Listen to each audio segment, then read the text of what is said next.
Good evening, everyone. I hope everybody can find a seat. So welcome to Target Free Thursday Nights here at the Walker Art Center. I'm Allison Herrera, and I work in public and community programs here.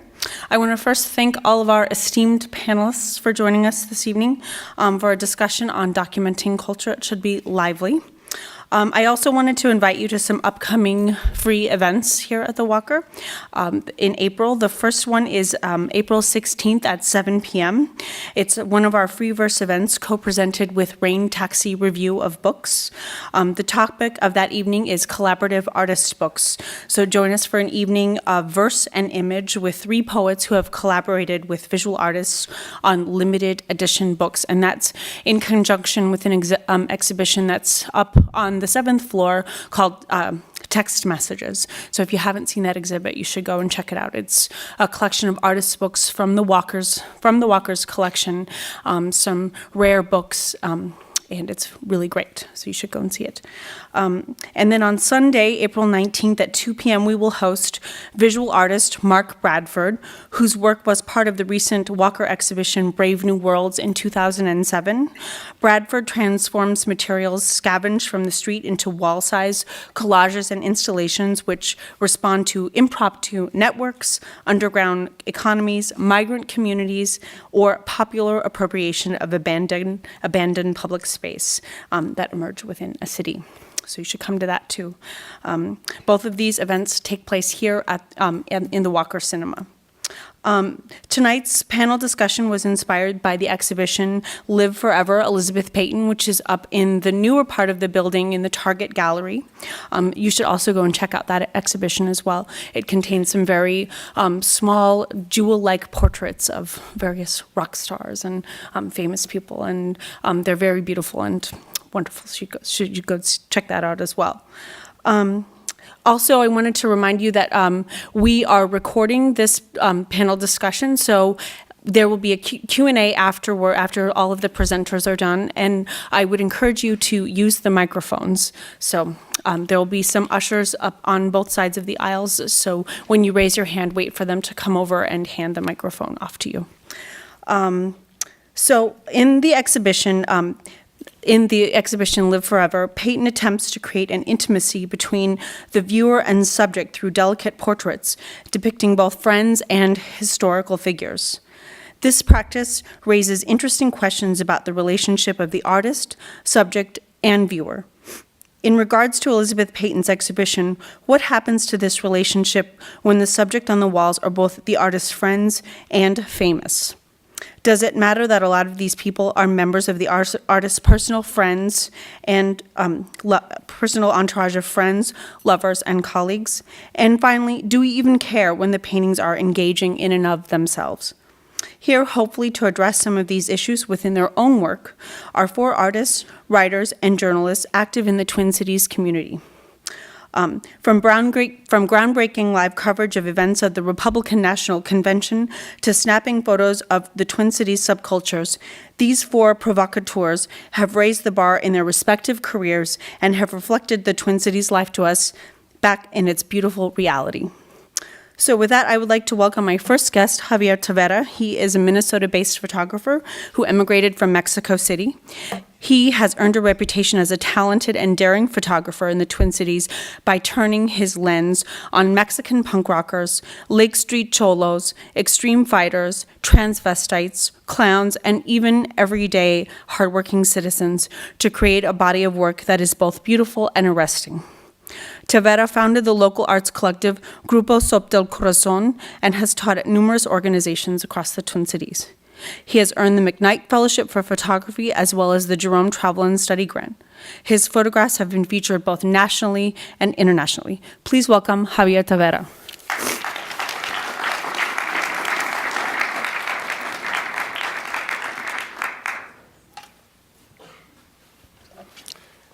Good evening.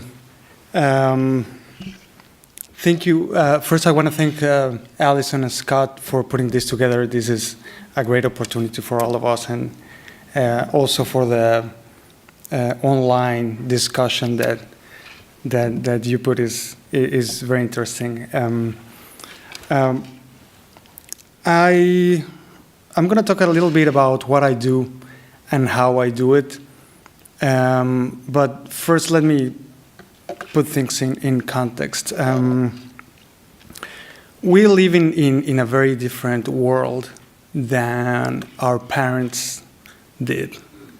And our kids are going to live in a very different world than we have, we're currently living. Technology is so immediate to us that one can produce and distribute an enormous amount of material, images and information. And of course, I'm talking about cell phones and iPods and computers and digital cameras and you name it. I document culture, and specifically I document subculture or counterculture.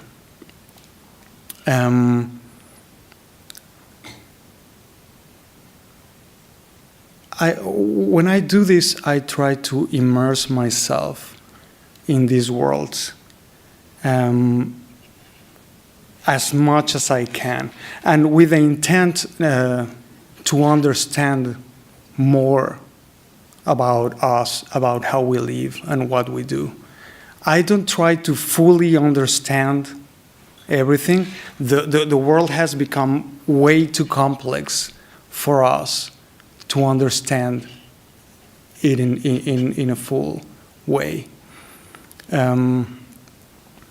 Sometimes I try to immerse myself. Sometimes I'm just in the outskirts, like a tourist trying to photograph. I think people are drawn to my photography as a matter of social learning. I can open these little windows or peepholes so people can see in all these different worlds, all these different situations. It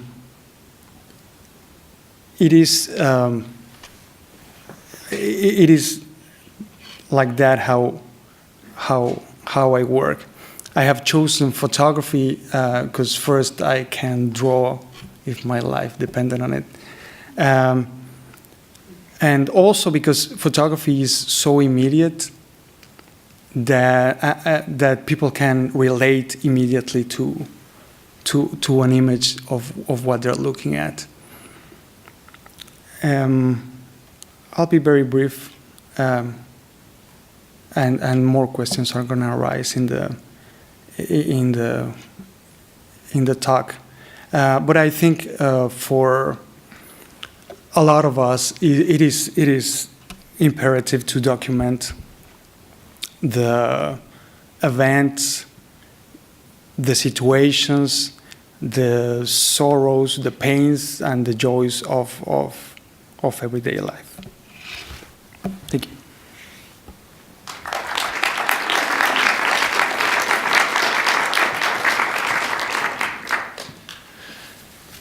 Hello, I'm Scott Stewart. I'm project director for mnartist.org, and I am co-moderating this with Allison, and I have the honor to introduce Jim Walsh.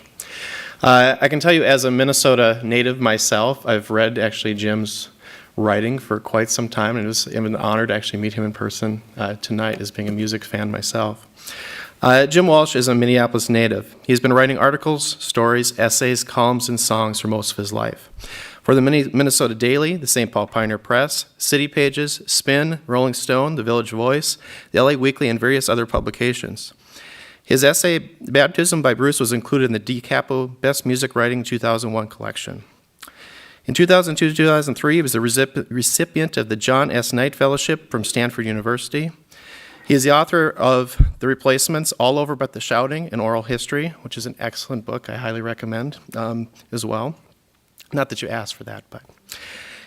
He hosts and plays the Mad Ripple Hootenanny every Thursday night, and thank you for being here tonight instead of over there. So, which is at the best coffee house in Uptown. So, I'm sorry, the Beat. I'm sorry, at the Beat Coffee House in Uptown. So, if next Thursday you can come and go and check out the Hootenanny. So, Jim Walsh.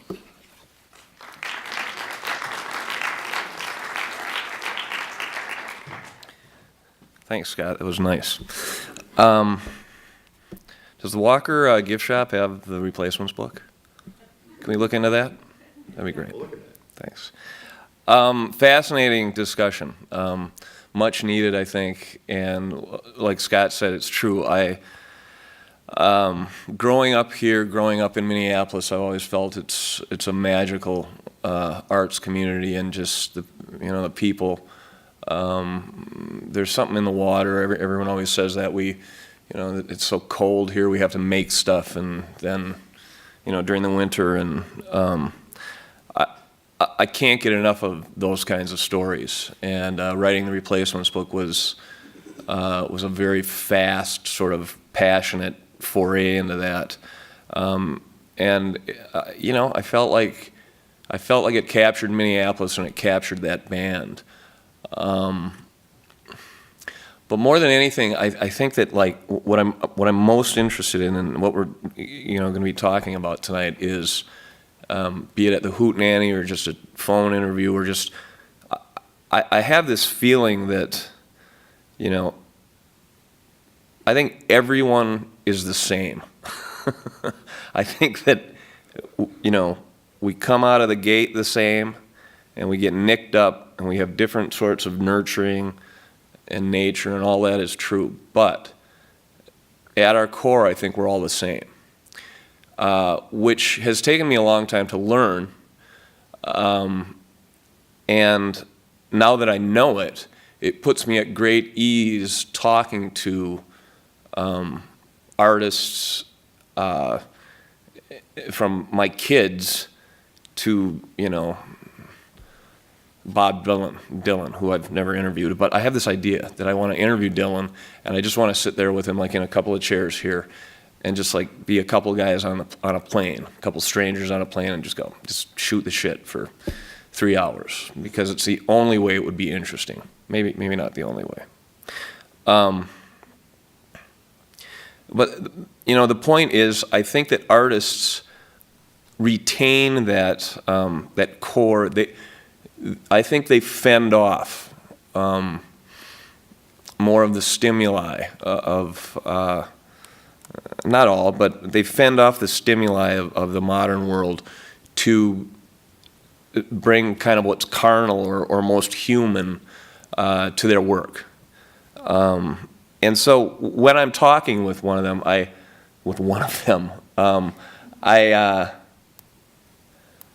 I guess I like to ask what I really want to know, and I'm a songwriter as well, and you can't write, you can't paint, you can't do photography or journalism without digging pretty deep if it's going to be interesting to the rest of us. And so I feel very comfortable saying something like, again, with Dylan, I'm going to say this, he famously said, someone said, "What are your songs about?" And he said, "About 3 minutes." And so I'm always careful not to ask that question. But I think questions that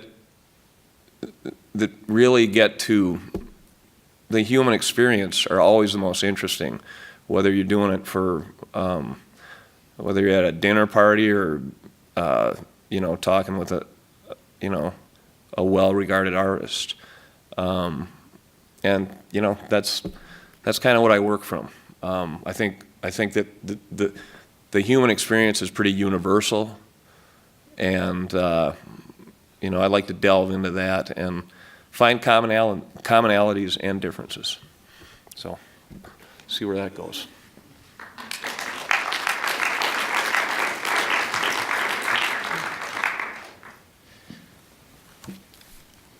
Our next panelist is Melba Price, and I've known Melba for quite a while now, and it's really kind of a great coincidence that her exhibition at Midway Contemporary is open at the same time as Elizabeth Payne's show. And I know that she's sick and tired of this comparison, but it was really kind of, I know it didn't happen on purpose, but it's become kind of a wonderful chance for these two exhibitions to be up at the same time. And as we'll go into in detail here, some of the similarities and I think quite a few of the differences between the two exhibitions. Melba Price was born and raised primarily in the western and southwestern United States. After receiving her MFA from Montana State University, she moved to Chicago. In 1981, she was awarded the Arts Midwest Regional NEA Fellowship and moved to Minnesota with her husband, artist Bruce Topola, and daughter Oakla Topola, who is also an artist. She is a recipient of the 1994 and 2002 Bush Foundation Fellowship and a 1994 McKnight Foundation Fellowship. She exhibits throughout the country and, like I mentioned, has a solo exhibition titled Rapture up at Midway Contemporary Arts through March 21st. Melba Price.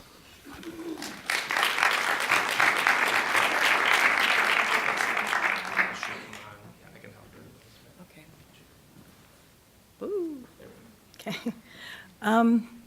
I also want to thank Scott and Allison for inviting me. I'm truly honored to be here. Public speaking is not my forte, so I'm a little nervous. And I actually heard something today about public speaking that a Gallup poll says that it's the number one fear that most people have. On a scale from 1 to 10, it rates number 1, and death is number 7.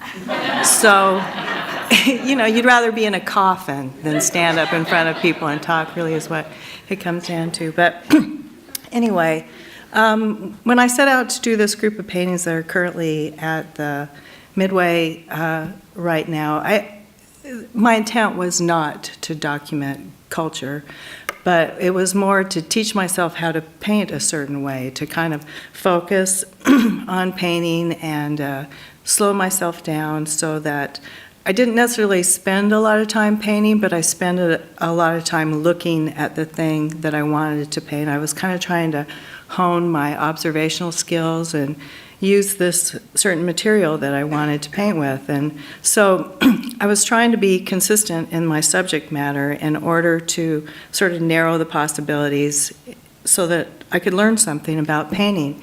And, it was evident after 10 paintings that, all these people were young. And so, inevitably, I realized that this question, why are they so young, why are they so beautiful, was going to come up. And, one of the reasons is because I have obtained these images on the internet. And those are the images that are out there for you to consume, young people, And also, I didn't want these paintings to be about myself. I didn't want them to be quaint, or I didn't want them to be about some kind of character. So I just wanted them to be kind of generic, and I think people generally, everyone sort of sees themselves as 20, even when they're 50.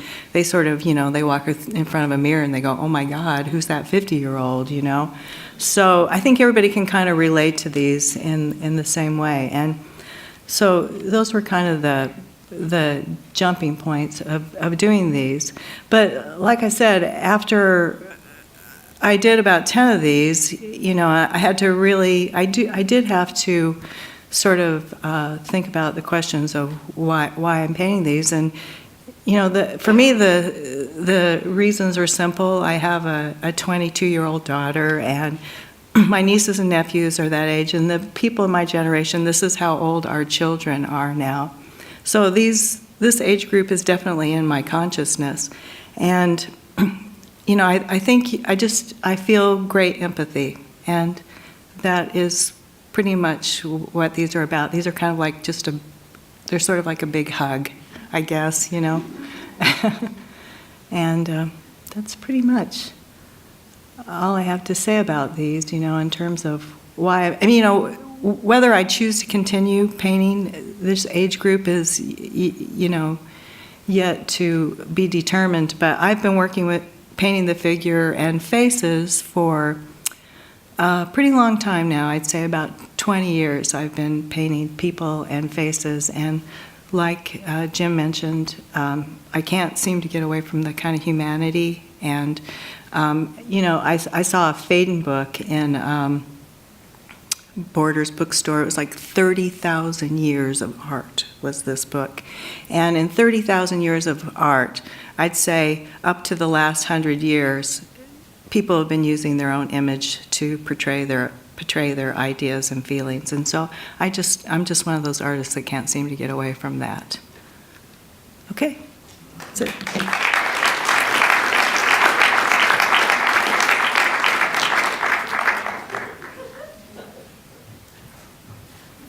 Okay, our last panelist is Chuck Olsen, and besides being a really nice guy, he is a documentary filmmaker, a web producer, journalist, and active blogger. He has also been known to be a pretty good Santa Claus as well. Just ask Secret Vlog Santa, one of his more popular web creations that made its debut on his website, Minnesota Stories, which he also created in 2005. In 2007, he co-founded The Uptake, a nonprofit citizen journalist organization that used everything from high-definition cameras to cell phones to cover both the Democratic and Republican National Convention at breakneck speed. Believe me, I remember that, giving us a glimpse rarely seen on national television.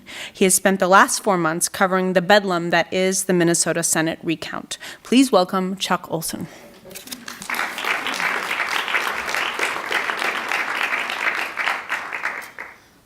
Hello, friends.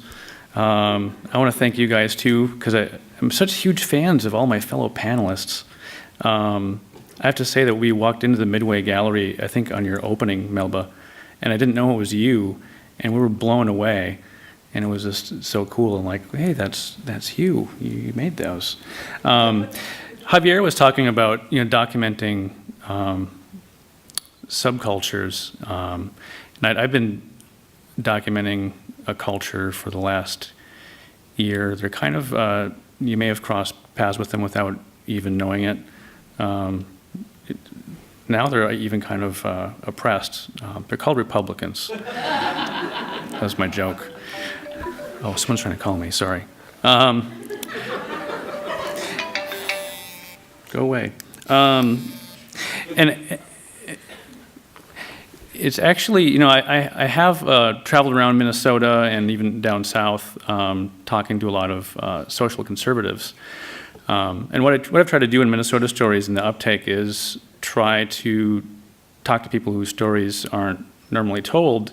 And I've actually found that, a lot of social conservatives were very eager to have someone listen to them because their views aren't necessarily heard a lot. So this is a video of kind of a mishmash of stuff that I've covered in the last year. There actually isn't any RNC stuff in it because that wasn't an environment conducive to kind of hearing someone's views in a rational atmosphere. So this is, the first half of this is basically people waiting in line to see John McCain or Sarah Palin, places like Blaine, Anoka, Hudson, Wisconsin. And the second half of this video is some church ladies in Lynchburg, Tennessee. And with that, I guess we can watch the video. Thanks.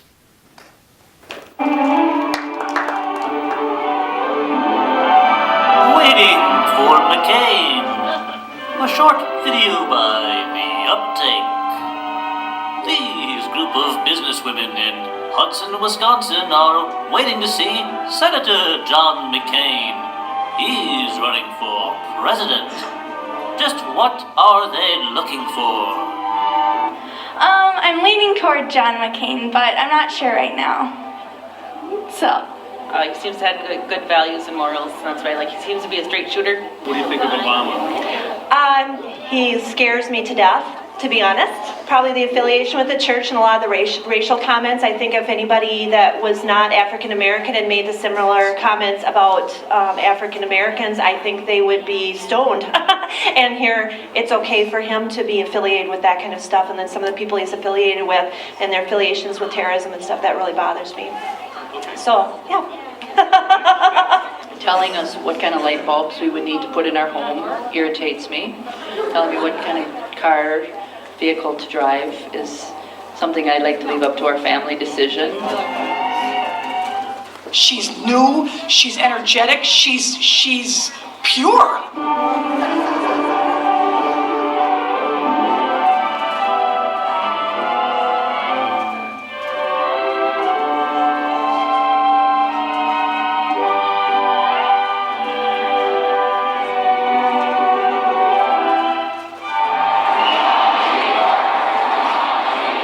Sarah Palin, Michelle Bachmann, separated at birth. They're both the same, and they both have the same mission from the Lord, I think. You're fired up. Fired up. Why is that? Because I'm really sold on our ticket. I'm back in McCain. I think his choice of Sarah was brilliant. I just love the fact that we have someone outside of Washington that can stand up to them, that doesn't, put up with the shenanigans that I believe goes on out there.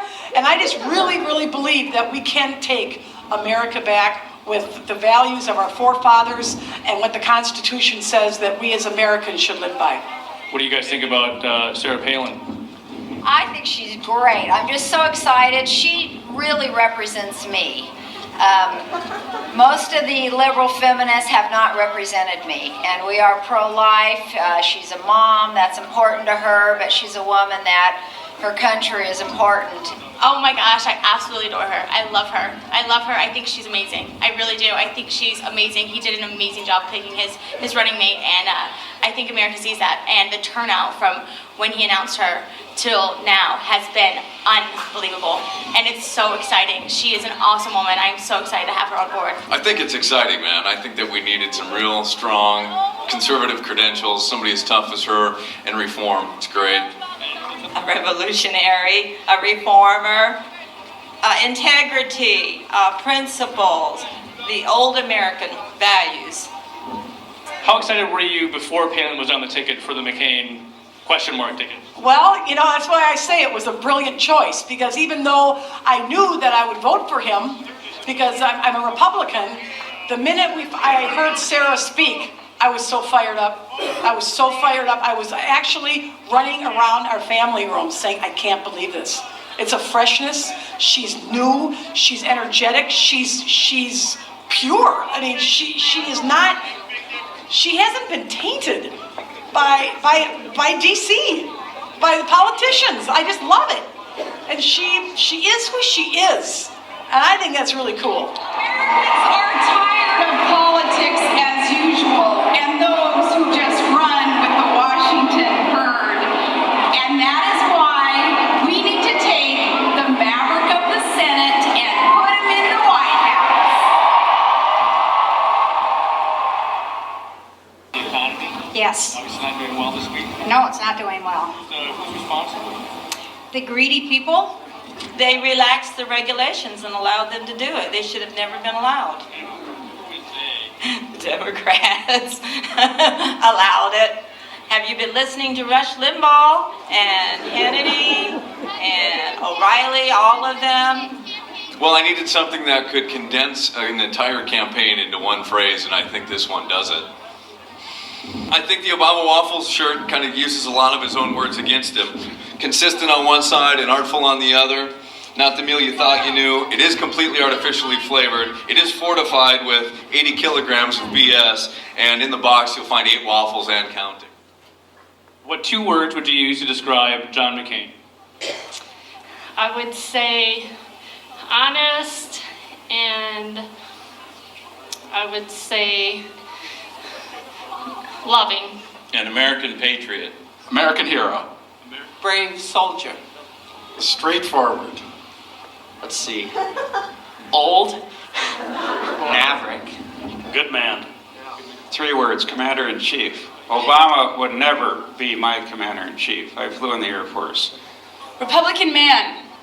I think that he's the great president of the United States. American hero. Honest, integrity. I'm not really into politics. Honest and doesn't lie, and he was a great war hero, and he's much better than anybody else. Fair and to the point. John, take off the gloves. Let's start fighting again and get mad and counteract Barack Obama and Just be truthful to the people, not a bunch of lying. Bahama? Bahama? Bahama? No.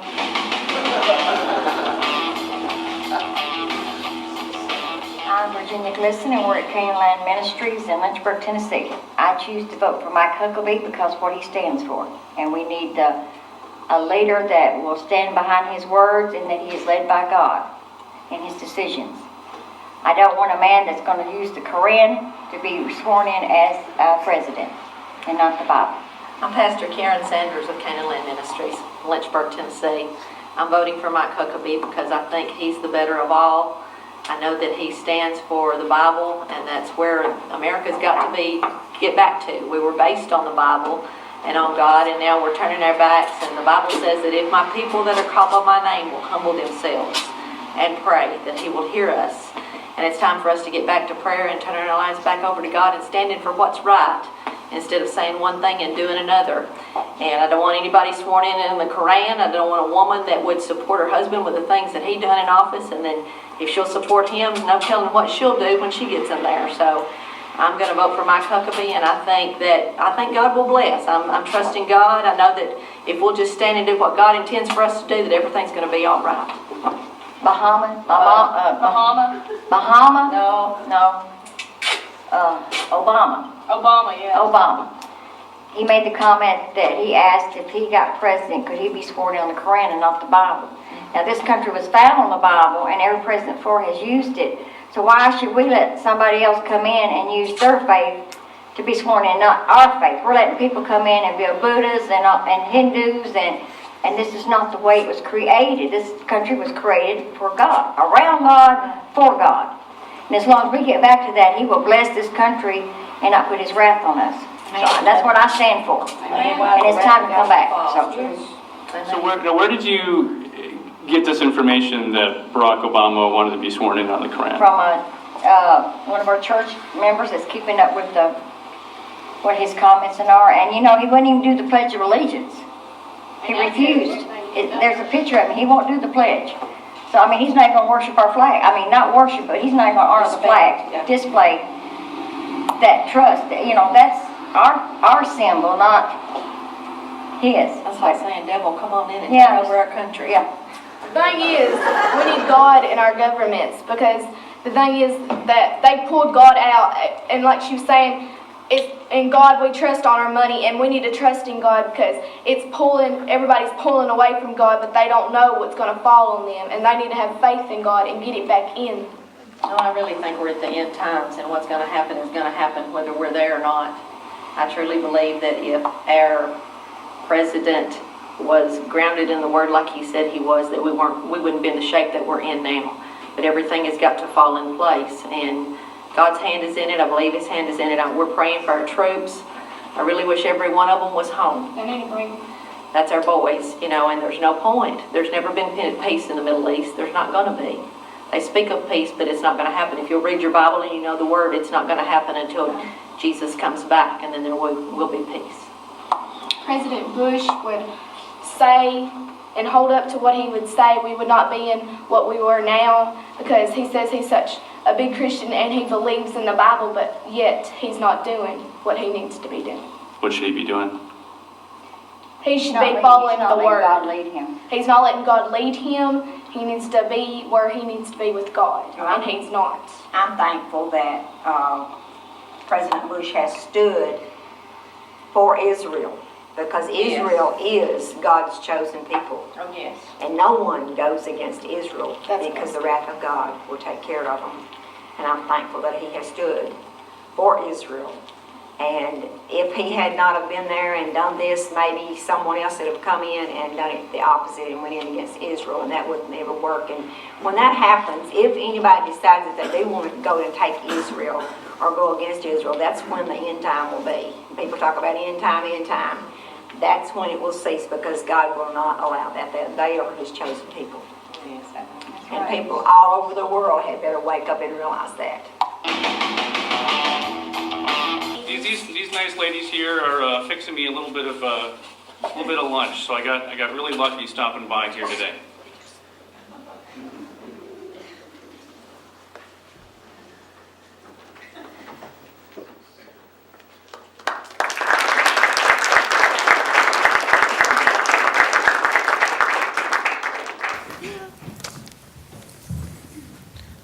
to remind my panelists we have to use the microphone, otherwise it's all for nothing.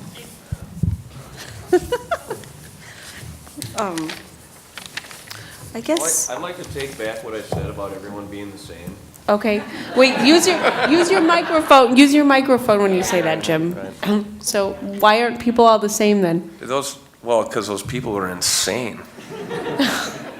No, but I mean, it would have been great to talk to them about music, because I bet they love the Carter family and stuff, right? What's wrong with the Carter family? I was saying that if we turned the questions over to, some sort of music discussion instead of, John McCain or Huckabee.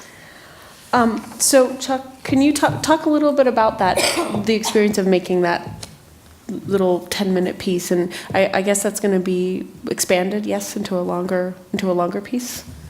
No? Oh, here. Okay, well, talk a little bit about it. I don't like longer pieces anymore, they're too hard. I would like to talk more about the Lynchburg church ladies, because they're so interesting. For me, that was like, I agree, like I feel like they're really different from me, almost more different than anybody I encounter in the North somehow. Maybe it's just the accent, I don't know. But I decided on a lark to drive down to Lynchburg because the Jack Daniels brewery was there. And I decided this kind of late at night on this road trip where I was just kind of documenting just different people who they were voting for.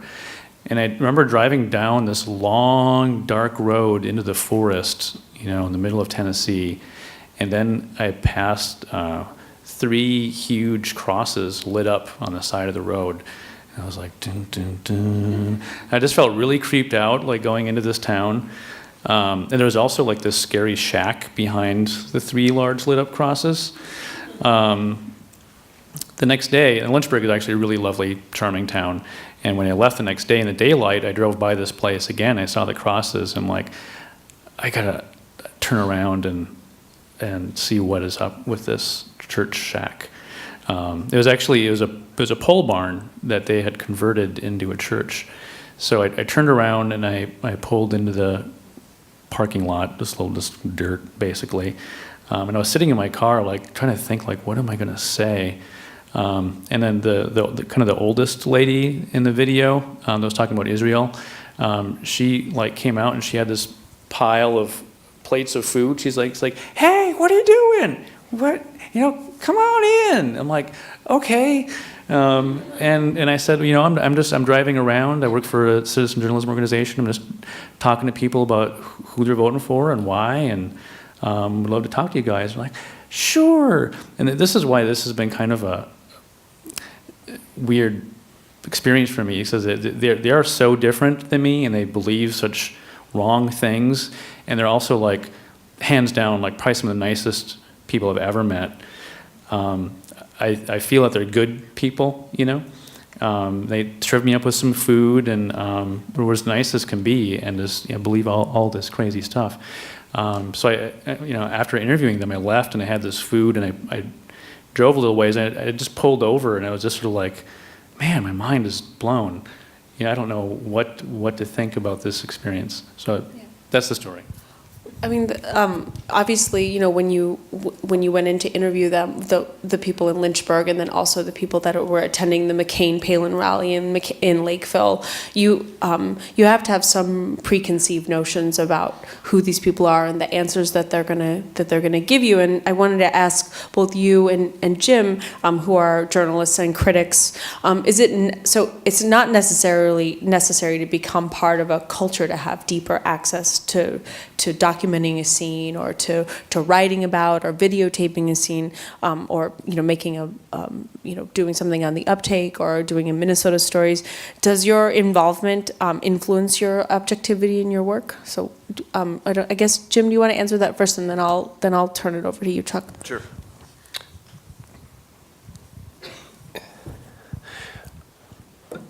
I'm sort of two minds about that. When I wrote the Replacements book, I basically was telling people that I had to pretend that they were all dead, because they are my friends.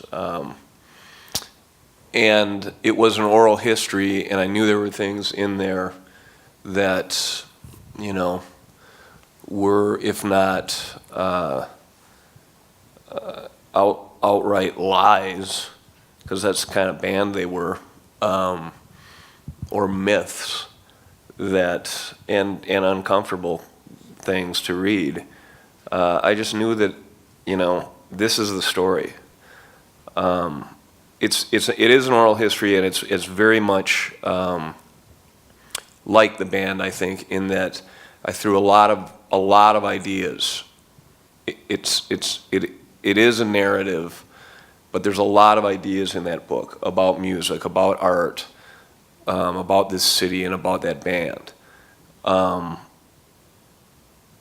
But there's a lot of different conclusions you can draw. You kind of read into it what you're going to read into it. I think any life is like that too.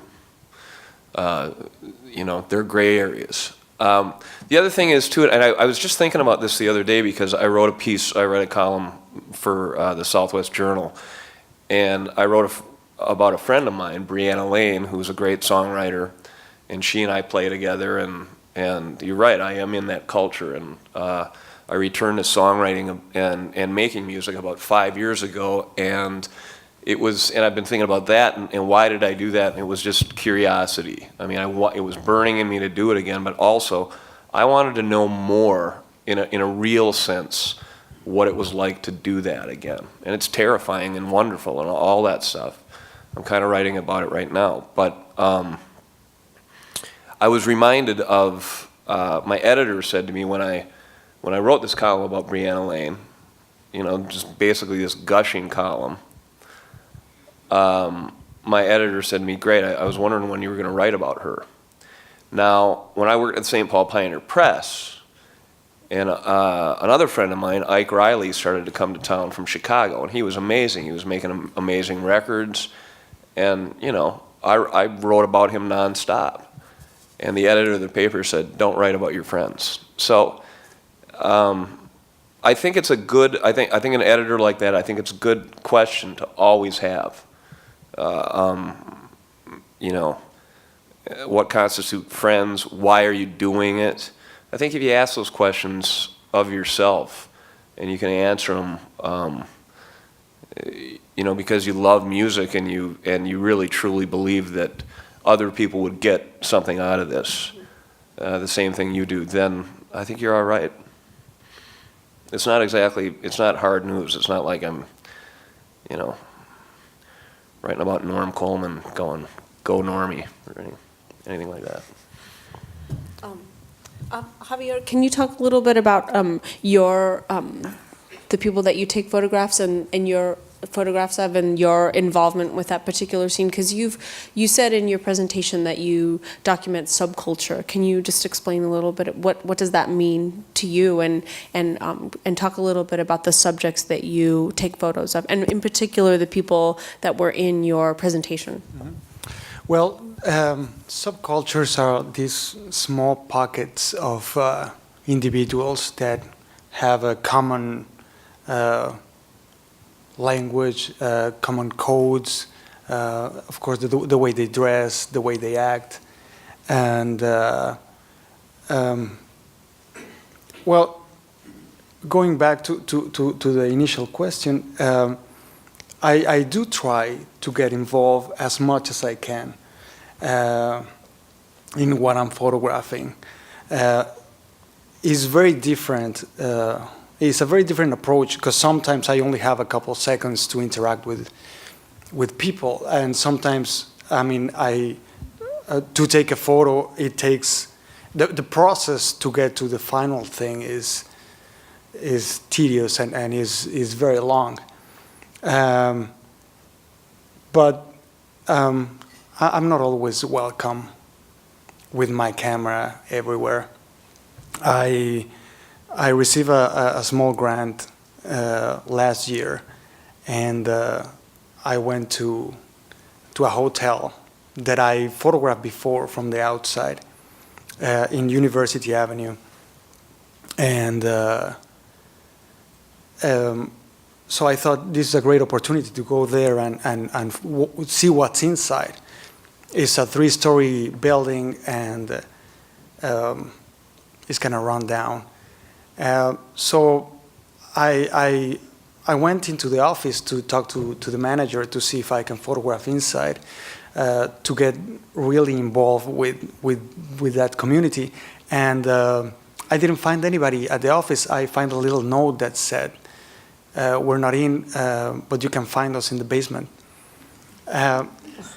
Yeah, that's odd. And then, of course, I'm there, and I'm not sure Chuck, if you feel the same thing, that you have to, if you're there, you have to go and look for stuff, like you went back to the church. So I'm going to the basement, and a guy pops out. So I explain him what I'm doing. And I'm trying to say, well, I have a camera, and this is what I'm up to, and he's very confused. And I'm trying to be as clear as I can, of course, with my accent and the way I look and all that stuff. And he starts to freak out a little bit, and I say, well, you know what? Let me just photograph it from the outside. And yeah, outside, yes, inside, no. So I go, there's nothing much to photograph. So I'm going to my car, and the same guy appears from the side of the building, and I think right away, maybe I can ask him how much is a room so I can go inside, and maybe I can take something, maybe I can get some $50 to pay him. When I go and talk to him, he's extremely mad. And he's not hearing what I'm saying. And he's saying, I just talked to the owner, and he wants you out of here right now. And I said, not a problem, I'm out, I already put he wants you out of here right now, get out of here. And I said, and I'm backing out. And he continues and he said, if you don't get out of here, I'm going to get something that will make you get out of here fast. And I'm saying, man, I'm gone, you're not even seeing me. So I run to the car. I'm sorry, this story is too long. I run to the car, and all of us are familiar with the horror films where the car doesn't start. Well, they are real. And usually my old car, at the second time, it turns on.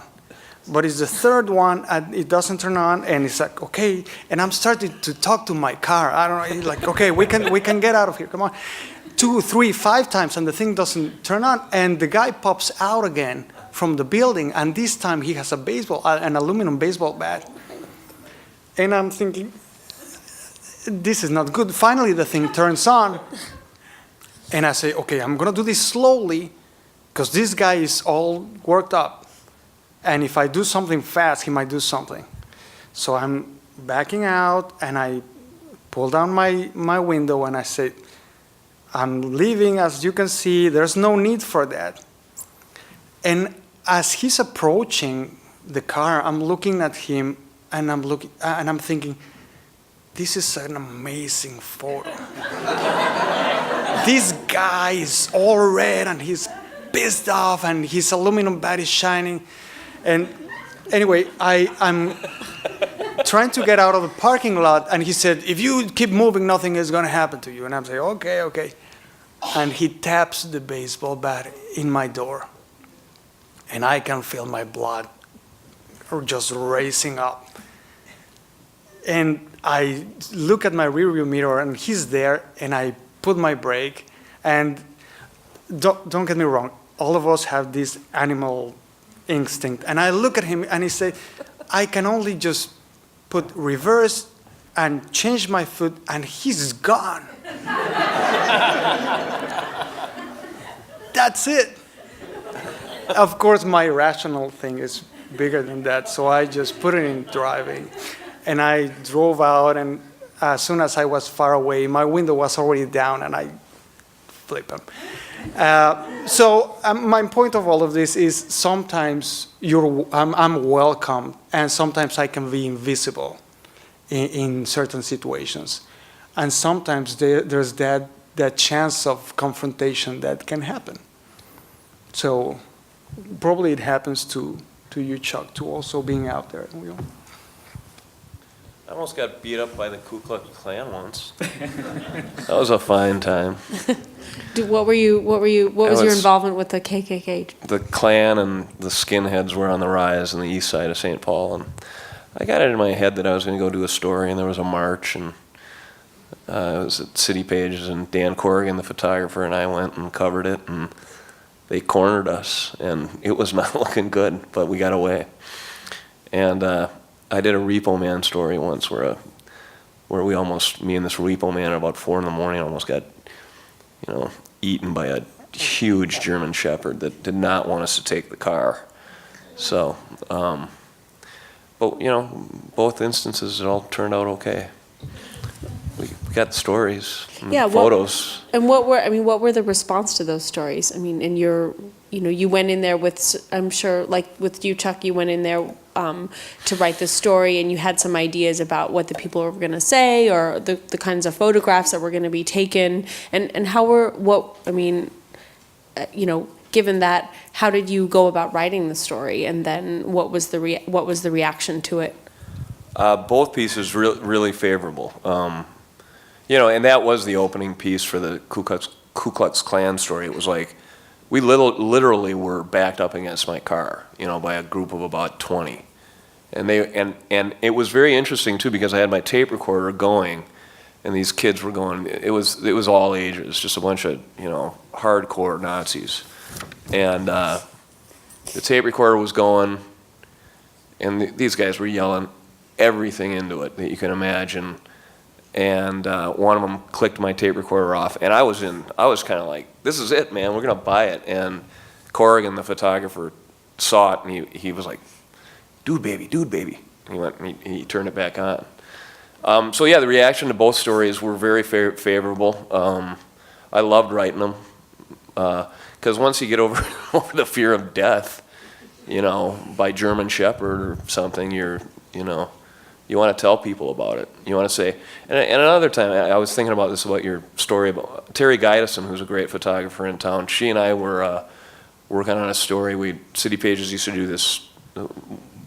We started it when I was first there, 24/7 or 24 hours in the Twin Cities, and everyone just went out and documented stuff. And Terry and I were kind of at the end of our shift, and it was about 3 in the morning, and I said, hey, let's go into Deja Vu and see if we can get anything. And she'd never been into a strip club, and neither had I.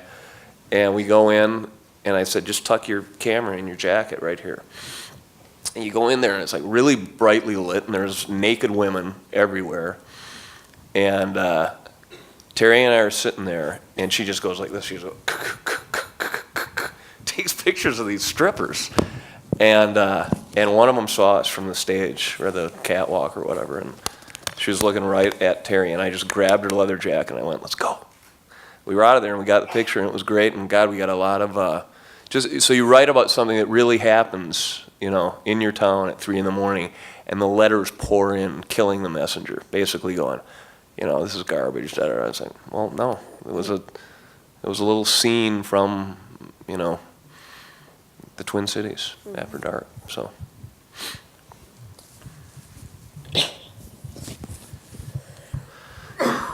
it's hard to compete with some of these stories, but I'm going to try to bring it back to the Peyton exhibition for one quick question. In particular to Melba, it's like I said before, it's kind of hard not to compare the two exhibitions, but what was really kind of interesting is kind of the role of the artist with the subject. So in particular, Peyton's case, she knows a lot of her subjects, yet I think a lot of them have this kind of certain slickness to them, almost a coolness to the images.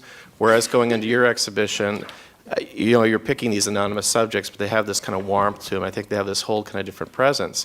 Can you speak a little bit about kind of your relationship to the subject, and then how important you think the viewer is to know what the relationship of the artist is to their subject? Well, I mean, I have been looking at portrait painting for a long time, and I've always been interested in what might be happening between the painter and the subject. That there's this actual thing going back and forth, and none of that was going on with me because I'm using anonymous sources. But just in terms of Elizabeth Peyton's paintings, they don't have a cool slickness for me. I mean, I think they're so full of love, really. I mean, just the surface of the paint is so beautiful that, to me, she's imbued emotion into them just because of the color and the way that the marks are. And I think this is a problem that anybody who's a painter has if they use the human figure to paint with. People always want to know the story before they look at the painting. And my challenge is always to people, this is a painting, this isn't a photograph. I'm not a human Xerox machine. Somebody made this. These are marks and steps that led up to this final image. And so I guess you should just ask yourself the question, well, why don't you just become an abstract painter if that's all you're interested in are the marks and the swirls? And those are really, really good questions. And, maybe for me, abstract painting is kind of like jumping off a cliff. I'm just not ready to go there yet. But I guess for me, what's the most interesting? I mean, ultimately, I just make what it is I want to see.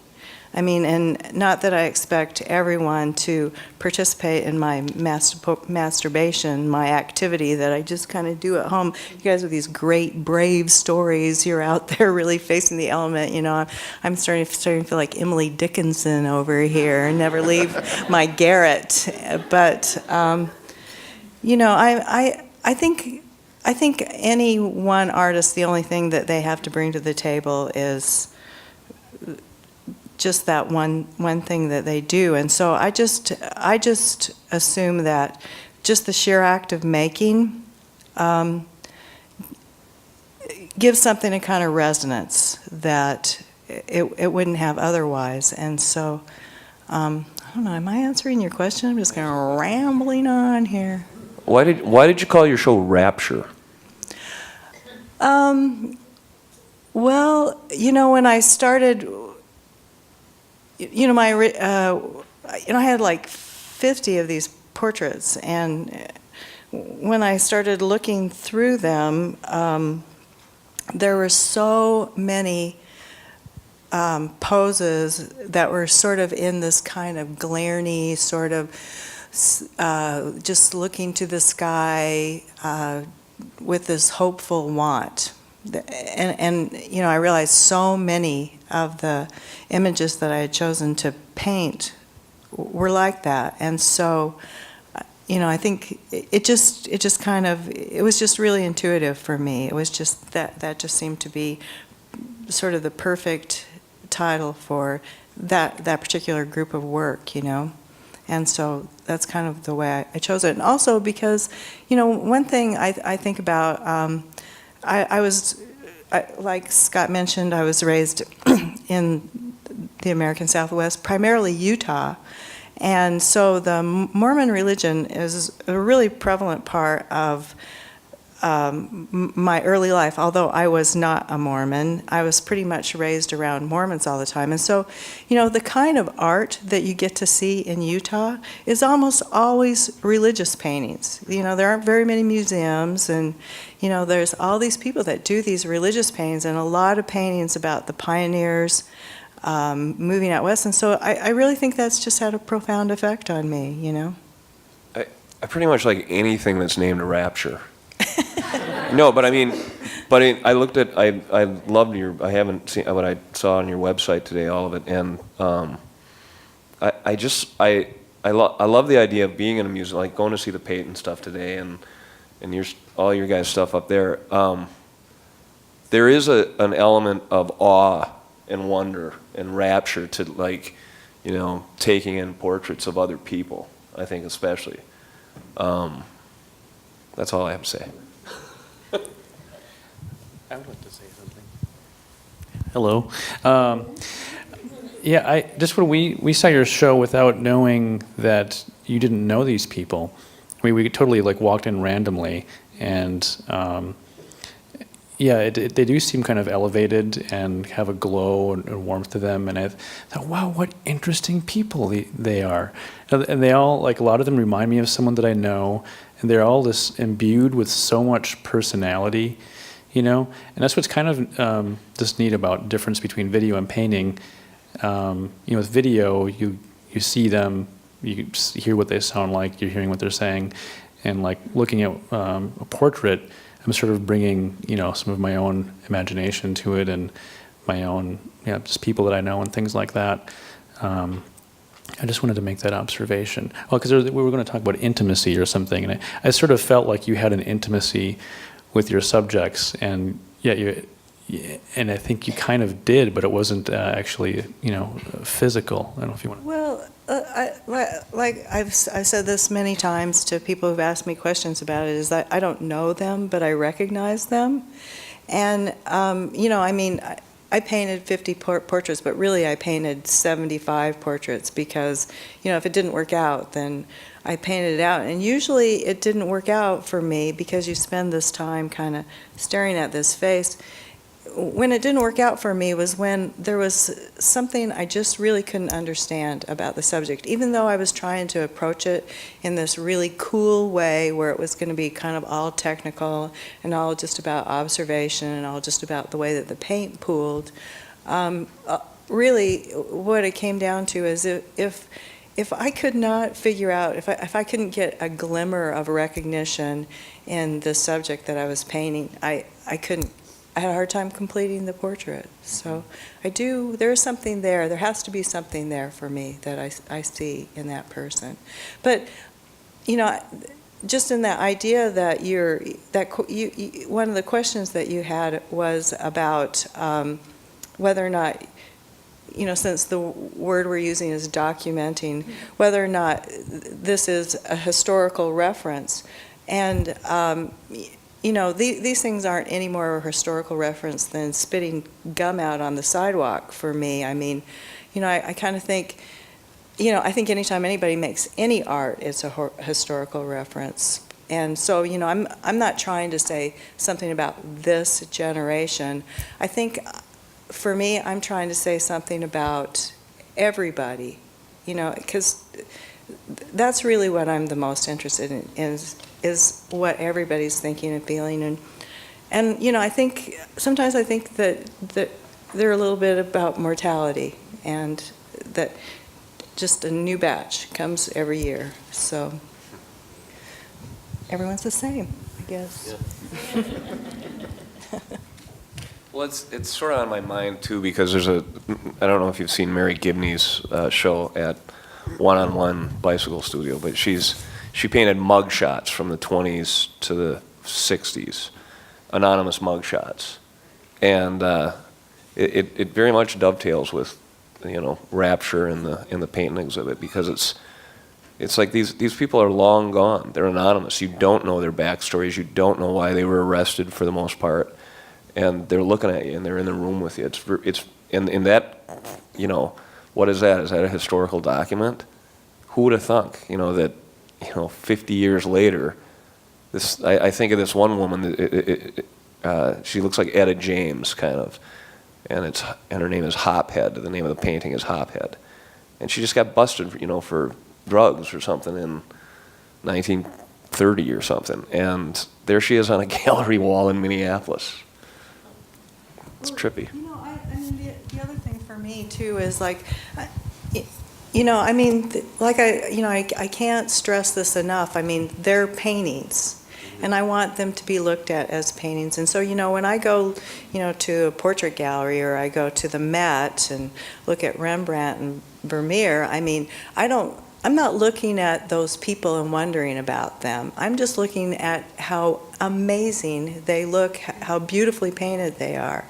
And, you know, maybe painters really just mostly paint for other painters, I think. But, you know, I mean, that that is really the thing that I'm the most focused on, is how it was made. And that's why I love those Elizabeth Peyton things, because the presence of the maker is so evident in them, and that you can kind of feel that. I mean, you can say that you can feel the presence of the maker when you look at a Clifford Still painting, you know. That's the kind of work that I like, is when I feel the presence of the maker. Can I ask a question? How do you do that?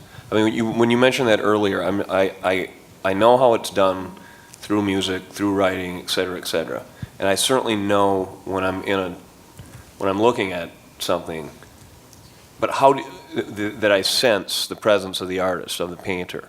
But how do you actually convey that, or is it just from your being that it just? I think it's hard. You know, Mm-hmm. I mean, I don't think it's always possible, and that's why those things have to be seen in person. You know, you have to really be there. Paintings really were never meant to be viewed online. You have to really be in the presence of them, and you know, it doesn't. You know, so it's kind of a difficult medium for our particular culture, because you know, people have to, you know, especially you live in Minnesota, you know, you have to leave your house and go someplace and park your car, you know, put on 5,000 coats. I mean, what, you know, there's not, you know, it's so much easier to just click through online at something. So you really have to be in the presence of a painting to fully appreciate it, I think.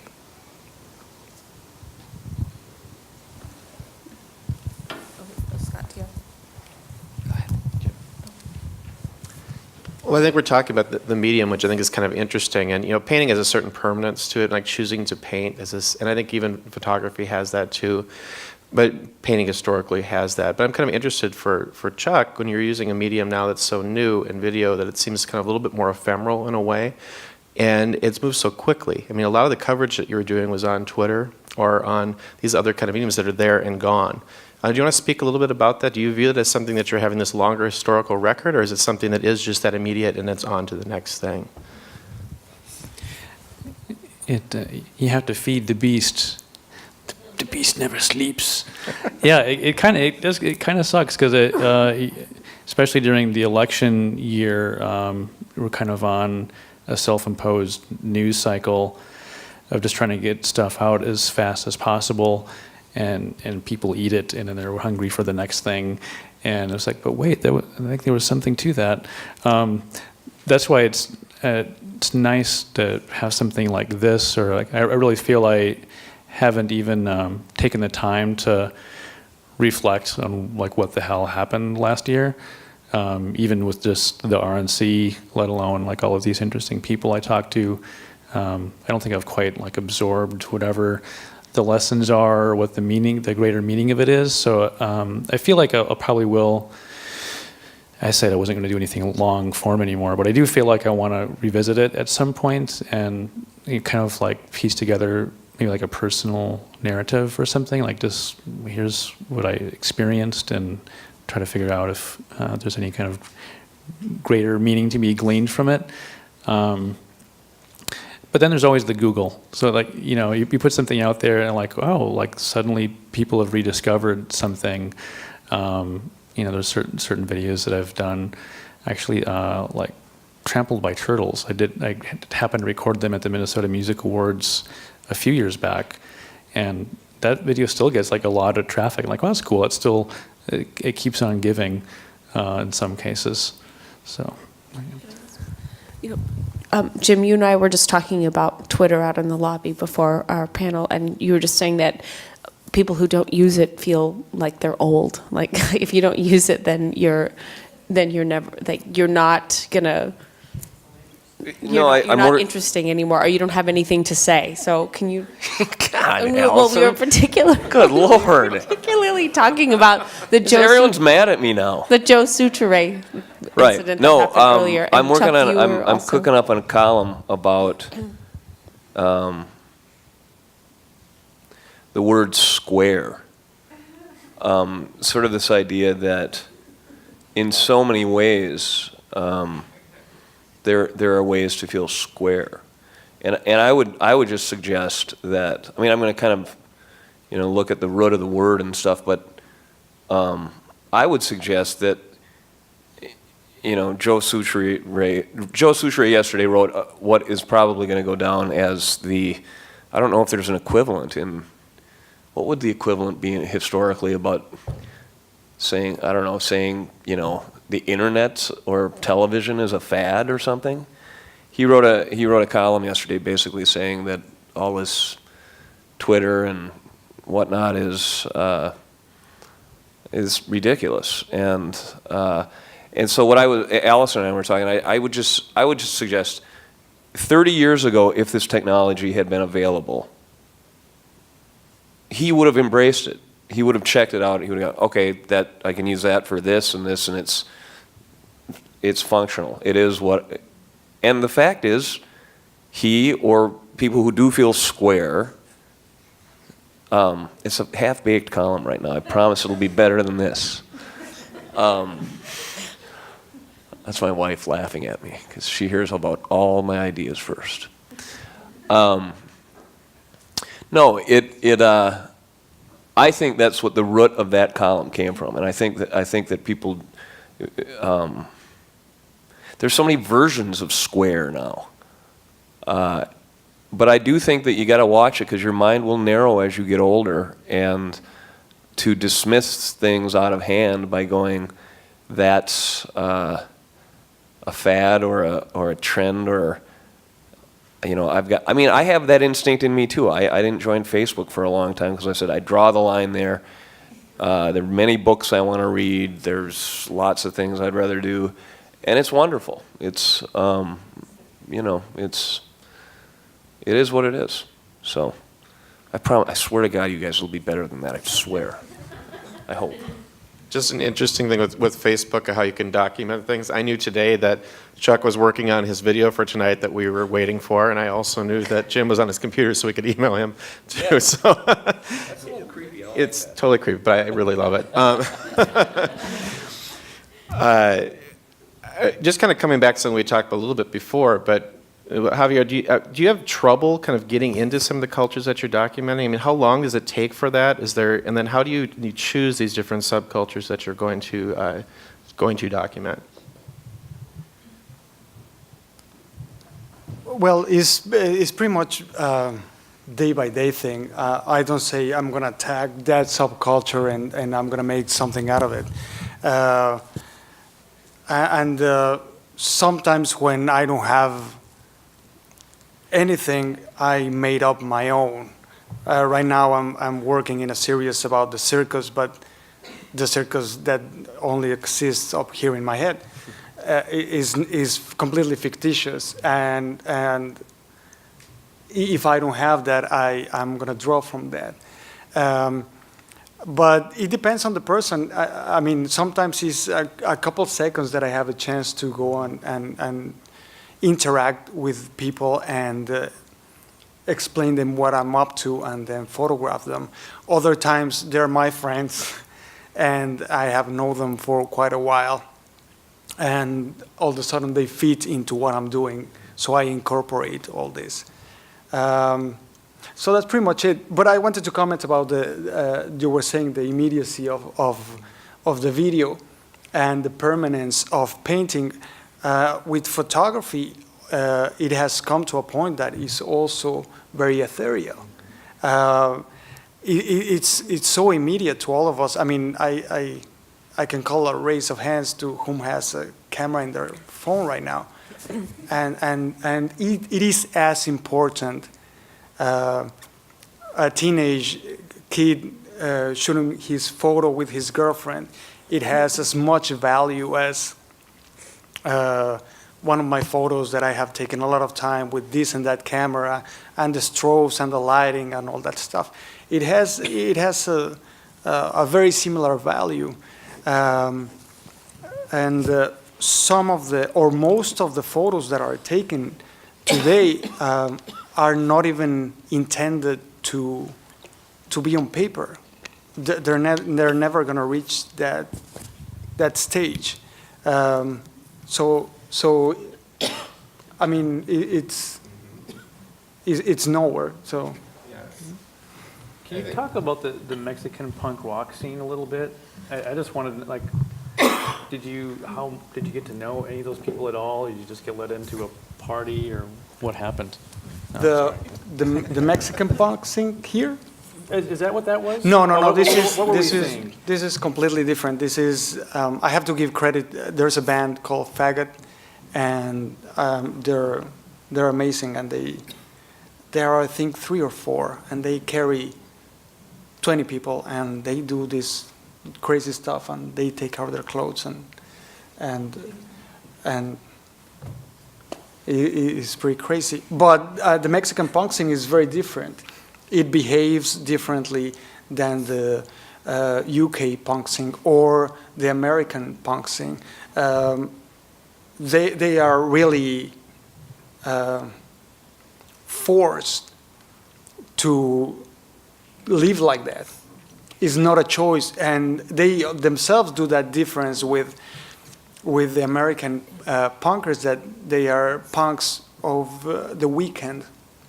So it's Monday, and then they come and they go to an office and work, you know. And the Mexican punkers, they're all the time like that, you know. They can't get away from it, and they go to a factory and work, and they leave and they have been living as punk rocks since they have some reason. So it's interesting how the same thing with the same codes, they still have differences and hierarchies and all that stuff.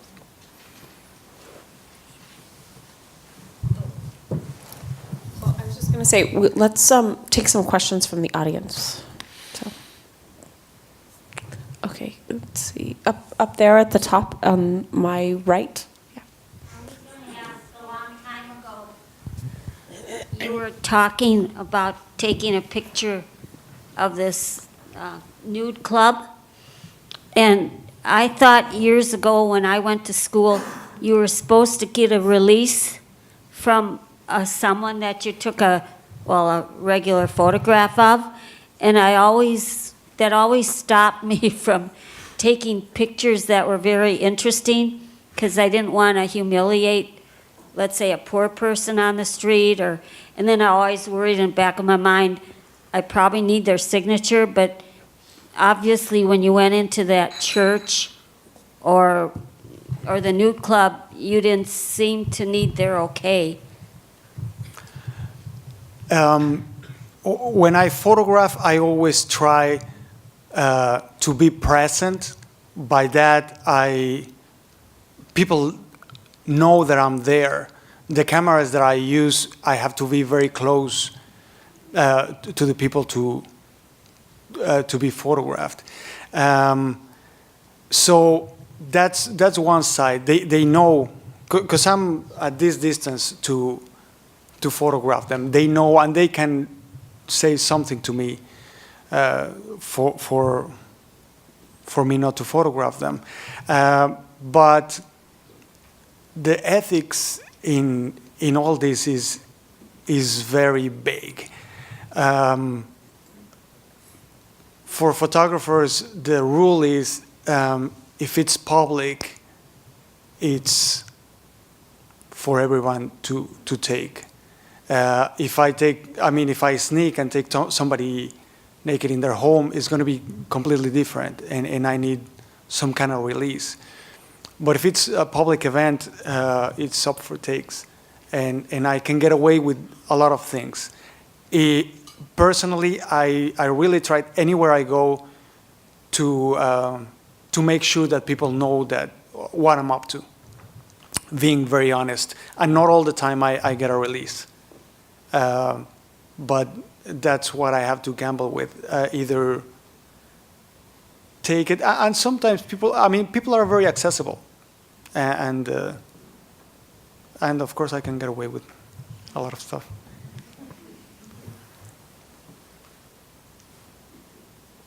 I got another strip club story if you want to hear it.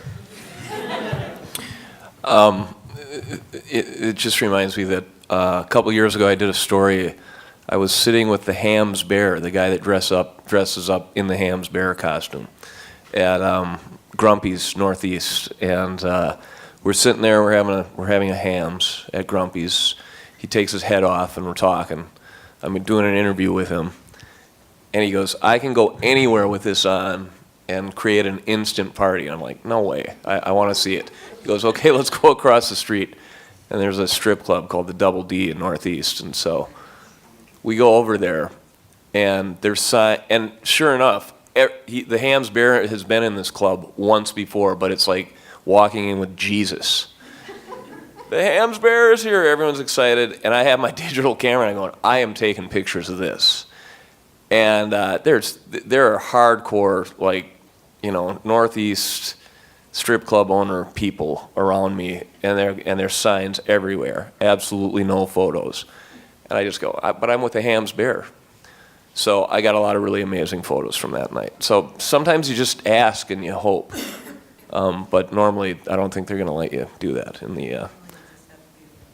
If you're with the Hams Bear, you can do a lot. This is what I've learned. I got to get one of those costumes. Yeah, all of you seem to kind of cover all stretches of culture, from music to subcultures to painting to religion and politics. And just to get back to the title of this talk about documenting culture, it seems like you all have different strategies for what it is that you do in relationship to the material that you make, whether it's photographs or the films, documentaries. And I wonder, and this is a question is to any or all of you, is how do you see, or to what degree are the strategies that you use or the documenting that you do have any relationship to reportage or to reporting? And do you see a difference between what it is that you do as documenting or reporting? Are they black and white? Is there a shared sense of getting a story, telling a story, making something more clear? And I wonder and again, this is to any or all of you, is there a relationship, or how do you see your work in relationship to reporting? In my case, there's no relation at all in reporting. It's more documenting what I'm seeing, and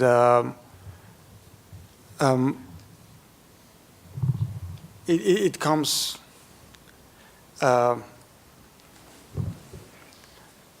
Yeah, with me, there's no. I mean, I'm the spectator. And if somebody's fortunate, like now, to see the photos, I'm very happy. But yes, it has to have a story. And most of the photos that I have, that I do, they don't have a lot of information. So you have to meet me halfway to complete that story. Well, also, I mean, why do people care? Why would people want to, see Mexican punk rockers or hear what people in Lakeville have to say at a John McCain rally? I mean, when you make your work, you're obviously making it with the, knowing that people are, people want to hear what these people have to say. But I mean, do you think that's true, or what? I don't know. Good question. I mean, it's hard. I do actual journalism work when I'm with the Uptake, so when I'm doing things for the Uptake, I feel like I'm doing reporting, although I feel like we have a little bit more freedom with that maybe, and we try to have fun with it too. And when I have my Minnesota Stories hat on, or when I'm, more of a documentary filmmaker, I feel like maybe certain shackles are lifted, and I'm just sort of free to kind of engage with my subject or person, and I just want to tell their story in an interesting way. And that may or may not qualify as journalism, and I don't necessarily care. It's more important is telling the story. And people are just thirsty for things they haven't seen or heard before. That's kind of like why I went back to the church. I'm like, I'm not going to get another chance like this, and it's people that are very different from myself, and I think I had a little bit of fear that I wanted to confront, and And it exploded on the internet because people kind of twisted it to their own ends, unfortunately. Like, look, this is what, these are what Republicans really believe, and these people are stupid, horrible people. And I had to like step in and defend them because I'm like, whoa, attack their beliefs, not the person, kind of thing. But I guess that's about all I have to say about that. I was just going to, although I'm delighted that you guys bring those pictures for us to, because I loved looking at those pictures that you took of that you showed. I thought they were just really amazing, and I love being able to see the other, but I never really approach what I'm doing with the idea that anyone is going to look at it. It's really just all about me. And it's just me, and there's a light, and I'm moving towards it. And so, at the end, I just have to hope that somebody else, gets some sort of resonant warmth from it. But it's never approached with the notion that it's going to be viewed by anybody other than myself out there. So I think I'm sort of an amalgamation of maybe all of it because, I was trained as a reporter. I worked as a reporter most of my life, but I also, do everything for myself as well. It really depends on what's in front of me, what I'm working on. And I think everything is documentation, so I'm not entirely clear on the difference, but I think primarily if my obit was today, it'd be storyteller, and I think that encompasses a lot. Internal stories and external stories. So, and I think that you can always, I think there's real reporting to do on that. I'm not going to get into that, but it's,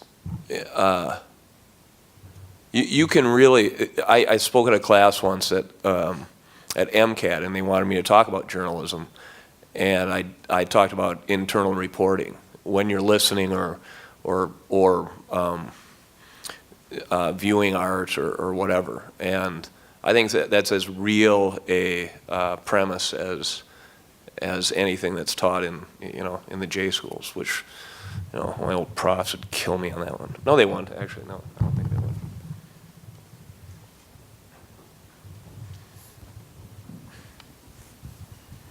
Hi, this question's for Xavier. Do you find as a documentary photographer that whether you want to take your series and go color or black and white, do you find you have a preference, and do you think that there's necessarily an impact either way in the art of what you're doing?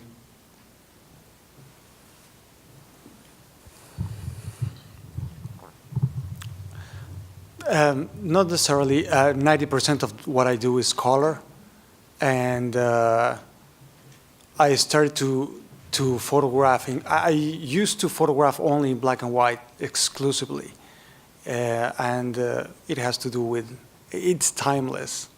You can see a black and white photo, and unless it has some clues, you can really tell when was it taken, But then I learned how to enlarge in color and learn how to see color.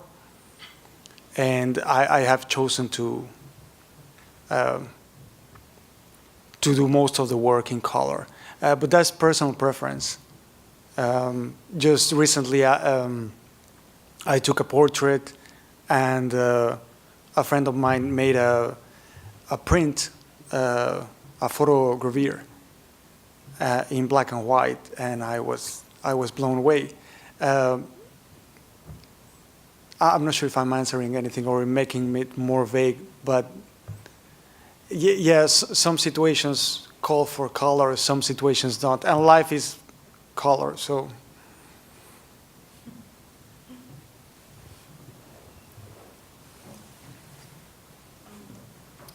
One more question?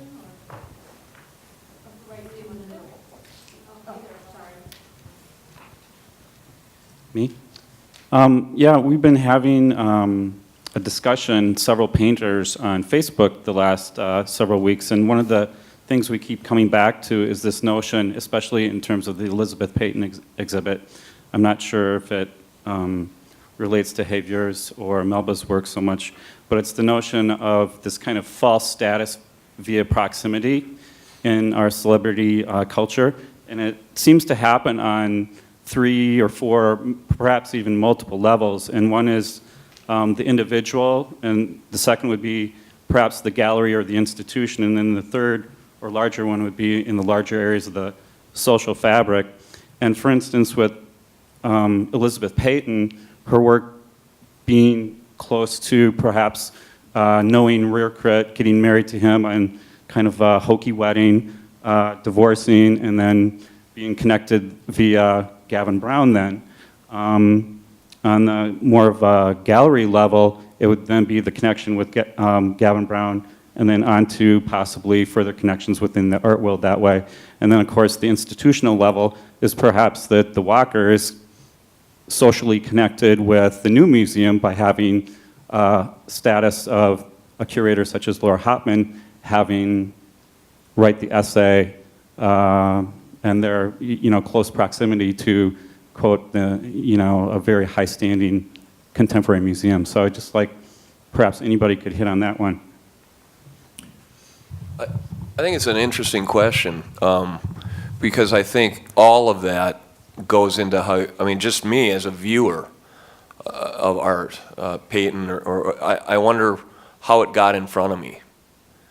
And I guess I don't concern myself ever really with the subject matter or anything like that, but I think it does, context affects how I see things. And yeah, all of that runs through my mind, at least as a viewer. I don't know what you guys think. I mean, are you I'm just addressing this to the person that asked the question. Are you suggesting that the reason why her paintings are here at the Walker is because she knows famous people or because of her connections? And is that what you're saying? I'm not really understanding your question, I guess.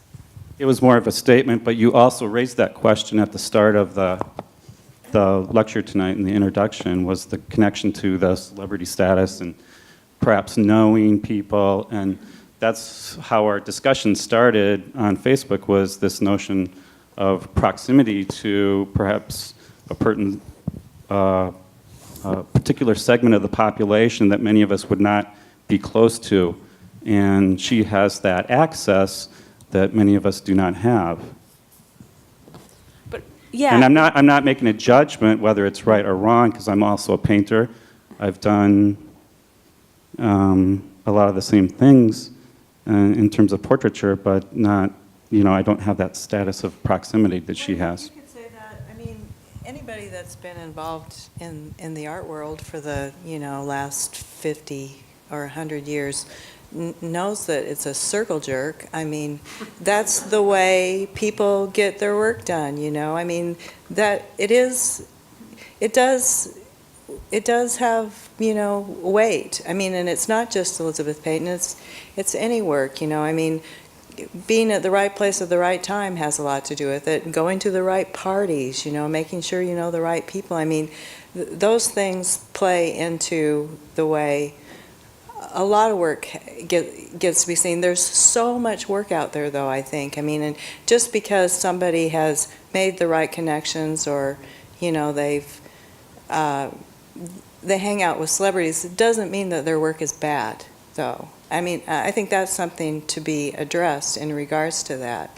And, I mean, those paintings, like I said, to me, they're not just about the people that she painted. They're beautiful paintings.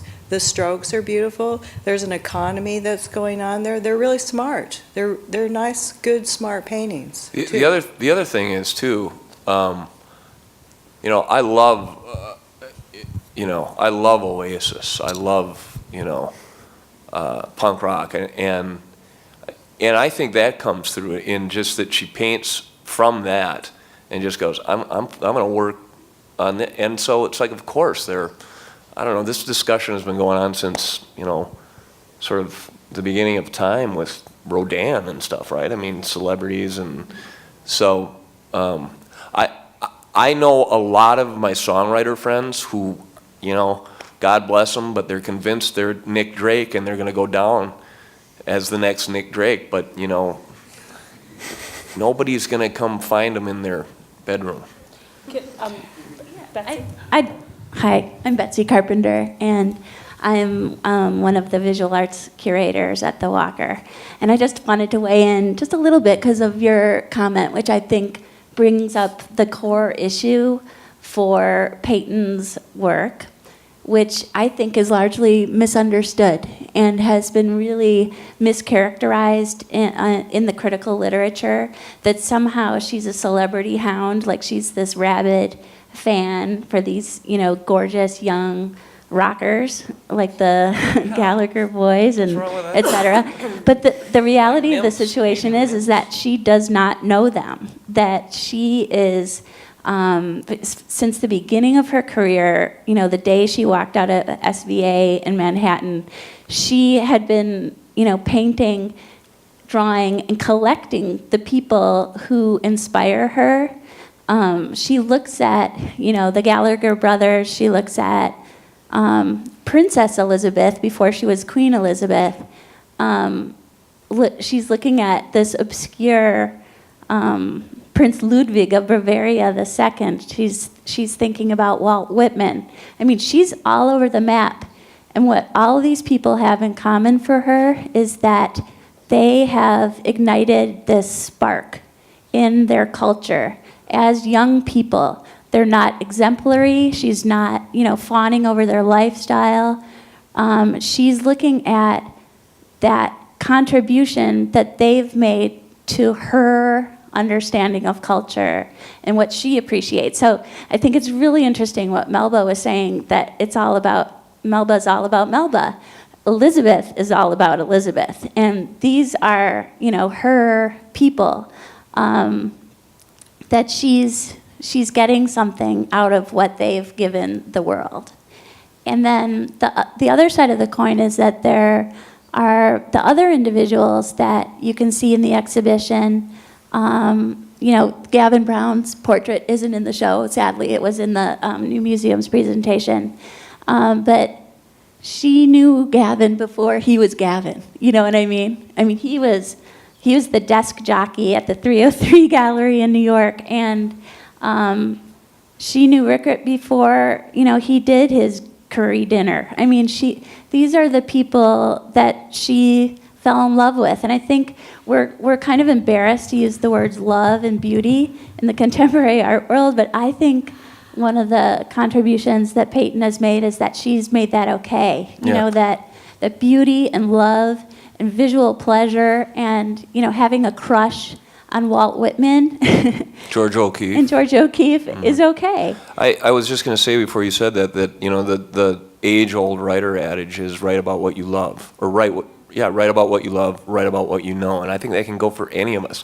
Be curious, certainly, but love's a very good guide, and she loves those. You know, it's like... Yeah, and you were saying that, Jim, and I mean, I don't think you ever go too far from, you know, baseball cards or something. Well, and the other If that thing, makes sense. I mean, we came into this with this documenting culture topic as, you know, because everyone identifies the celebrity in the work, but she actually rails against it. And if you spend, you know, any time reading her interviews, I mean, we had fights with her in, you know, preparing the materials for the exhibition to really play down that celebrity aspect, to make sure everyone knows that it's not, she's not, you know, bringing these people together because they're famous. It's because there's something about them, about what they've given her, and that's it.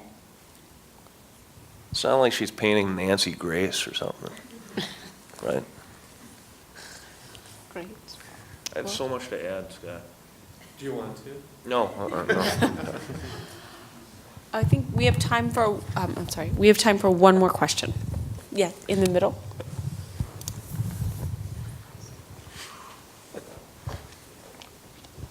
Hi. In the process of your works, what inspiration comes to you, or what drives you to do your work, and how does that relate to you? Like, it's related to you because of your occupation, or is it a personal need to understand what's different, or something like that?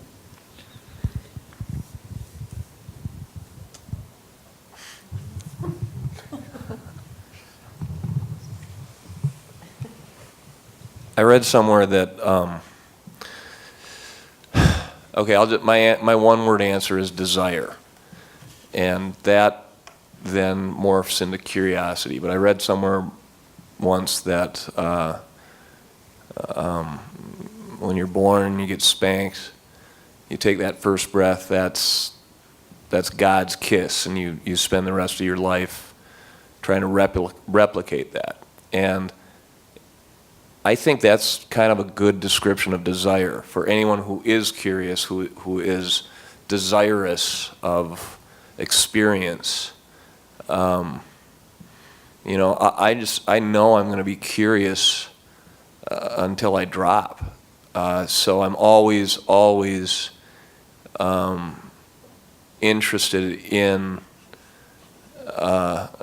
you know,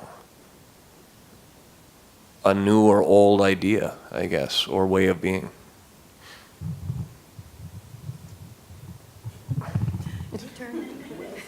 Answer that question.